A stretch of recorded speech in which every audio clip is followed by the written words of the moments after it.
অনেকদিন আগে আমি বলেছিলাম যে ডক্টর ইউনূস তিনি ফ্র্যাঙ্কেনস্টাইন তৈরি করছেন। এই ফ্র্যাঙ্কেনস্টাইন একদিন তার সৃষ্টিকর্তা ইউনূসকে গিলে খাবে। আজ এতদিন পরে তার বাস্তবতা ফুটে উঠছে ক্রমশ। তিনি একটা এমন সুযোগ পেয়েছিলেন যেটাকে উনি কাজে লাগিয়ে পৃথিবীতে একটা নাম করা একটা মানুষ হয়ে উঠতে পারতেন, কিন্তু ডিপ স্টেটের কথা শুনে তাদের আজ্ঞাবহ হয়ে তিনি নিজের দেশটাকে যে অবস্থায় উনি ফেললেন, তাতে কি হলো? দেশের মানুষ তার বিরুদ্ধে চলে গেল। দেশ তার হাতে যে সরকার আছে সেই সরকারের হাত থেকে দেশ চলে গেল একটা উচ্ছৃঙ্খল ছাত্র জনতা, যারা বৈষম্য বিরোধী বলে নিজেদের দাবি করে, তাদের হাতে। পার্শ্ববর্তী বৃহৎ রাষ্ট্র ভারতের সঙ্গে তিনি বৈরতা সৃষ্টি করলেন। আমেরিকান যারা আছে তারা কোনোদিন কারোর হয় না, কোনোদিন কারোর হয় না। তারা দেখছে যে মানুষটা নিজের দেশকে ভালোবাসে না, সে আমার দেশকে কি ভালোবাসবে। ফলে তাদের যখন স্বার্থ সিদ্ধি হয়ে যাবে, হোক বা না হোক, পূরণ হোক বা না হোক, যখন দেখবে কাজ হচ্ছে না, তখন মোহাম্মদ ইউনূসকে একেবারে টয়লেট পেপার যেরকম থাকে না, ছুঁড়ে ফেলে দেবে। অলরেডি সেই জায়গায় চলে গিয়েছে। দেশের মানুষের কথা উনি দেশের মানুষ ওনাকে বিশ্বাস করে না। সাধারণ যারা চাকরিজীবী, সরকারি চাকরিজীবী, তারা ওনাকে বিশ্বাস করেন না। তার যে উপদেষ্টারা আছেন তার সামনাসামনি না বললেও কিন্তু তাকে এড়িয়ে চলার চেষ্টা করেন। ভারত তো একদম খর্গহস্ত হয়ে রয়েছে এবং সমস্ত বিদেশি রাষ্ট্রগুলো তার উপরে ক্ষেপে বোম, কেউ কোনো রকম সাহায্য পাতি দিচ্ছে না। রেমিটেন্সের ওপর তার সরকার রিজার্ভ আছে বলে চেঁচায়। তাই এখন তো এই বৈষম্য বিরোধী আন্দোলন যারা করছে তাদের তো এখন চিনে গিয়েছে মানুষ। আজকে তাদের একটা ওই বিদেশ থেকে ডাক যারা দেয় না, তাদের একজন ডাক দিয়েছিল, রাষ্ট্রপতি চুপ্পুকে সরাবো, তোমরা সব বঙ্গভবনে 50 লক্ষ মানুষ তোমরা চলে এসো। এর আগে তো ভুল বুঝেছিল 5 আগস্টের সময়, তখন তো মানুষ চিনতে পারেনি, তখন মানুষ দলে দলে গিয়েছিল। এখন তো এদের মুখোশ খুলে গিয়েছে। আমি তো অনেক আগে রেকর্ড করেছি, অনেক দূরে বসে আছি, অন্য একটা রাষ্ট্রে বসে আছি, আমি তো সবসময় সব খবর পাই না। কিন্তু কালকের থেকেই আমি বলে যাচ্ছি যে কত লোক হয় আর রাষ্ট্রপতি চুপ্পুকে সরাতে পারে কিনা, সেটাও আমি দেখার অপেক্ষায় বসে আছি। ওই জন্যই কালকে আমি লিখেছিলাম যে এখন বসে আমি দেখব, যা 8 মাস 10 মাস ধরে বলে গিয়েছি সেগুলো তো একটা একটা করে আস্তে আস্তে ফলছে। এইবারেতে আমার বসে দেখার সময়, আমি গ্যালারিতে বসে চুপচাপ খেলা দেখব। কূটনীতি তো ডক্টর ইউনূস তো বোঝেন না, কূটনীতির চাল কোথায় কি হচ্ছে সে খবর উনি জানেন না, উনি খবর রাখার চেষ্টাও করেন না, আর কোনো ওনার লবিং নেই। উনি ব্যাকডোর চ্যানেল দিয়ে ভারতের সঙ্গে একটা বোঝাপড়ার চেষ্টা করছে, কথাবার্তা হচ্ছে, ভারত হ্যাঁও করছে, কিন্তু সদুত্তর কিছু হচ্ছে না। উল্টে যে সমস্ত স্যাংশন লাগার কথা সেই সমস্ত স্যাংশন কিন্তু লেগে যাচ্ছে। স্যাংশন লাগার ব্যাপারে কিন্তু কোনো রকমই নেই, ও কিন্তু হয়ে যাচ্ছে। তো যাই হোক, এখন তো তিনি রাষ্ট্র শাসন করছেন কি দুঃশাসন করছেন সেটা তো পরের প্রশ্ন। এই যে আপনাদের প্রথম যিনি মহিলাটি প্রতিবাদ করেছিলেন,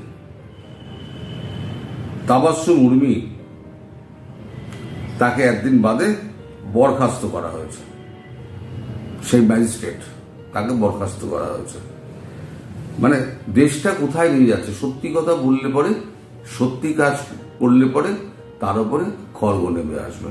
যেমন ধরুন গতকালকে পরশু দিন না তার আগের দিন ওই পটিয়া থানা তার ওসির যে কার্যকলাপ, এই যদি সরকার যদি এটা মেনে নিত তাহলে কিন্তু পুলিশ মনোবল ফিরে পেত। আপনারা সবাই জানেন, নতুন করে বলার কিছু নেই, যে একটা লোককে ধরে নিয়ে গেল, আওয়ামী লীগ করে একে অ্যারেস্ট করতে হবে। তো মগে মুলুক চলছে।